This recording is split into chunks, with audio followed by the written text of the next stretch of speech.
మనం చూసుకున్నట్లయితే తెలంగాణ వ్యాప్తంగా 51 మంది అయితే మృతి చెందిన ఘటన చోటు చేసుకుందన్నమాట. రాష్ట్ర వ్యాప్తంగా వివిధ ప్రాంతాల్లో 51 మంది వడదెబ్బకు గురై చనిపోయారు. ఉమ్మడి వరంగల్ జిల్లాలో 23 మంది చనిపోగా, ఉమ్మడి కరీంనగర్ జిల్లాలో 11 మంది, ఖమ్మంలో 7, ఆదిలాబాద్లో 5, నల్గొండలో 5 ప్రాణాలు కోల్పోయారు. ఇక వీరిలో ఒకరు సరస్వతి అంచె పుష్కరాలకు వచ్చి వడదెబ్బకు గురై చనిపోయారు. ఇలా మనం చూసుకుంటే పెద్దపల్లి జిల్లాలో మనం చూసుకోవచ్చు.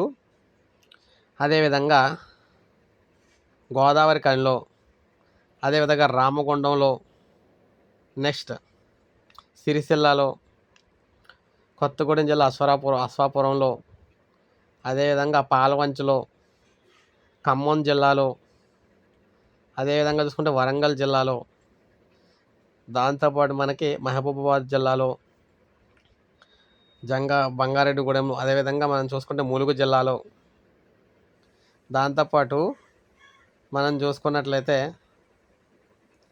భూపాలపల్లి జిల్లాలో, ఇలా ఒకటి కాదు రెండు కాదు అన్ని జిల్లాల్లోని, రాష్ట్రంలోని అన్ని జిల్లాల్లో మనం ఎండ దెబ్బకి ఒకే రోజులో 51 మంది తెలంగాణలో చనిపోయారు. ప్రభుత్వం అందరూ కూడా హెచ్చరికలు అయితే జారీ చేసింది, ఎట్టి పరిస్థితుల్లో ఎవరికైతే బయటకు రావద్దని.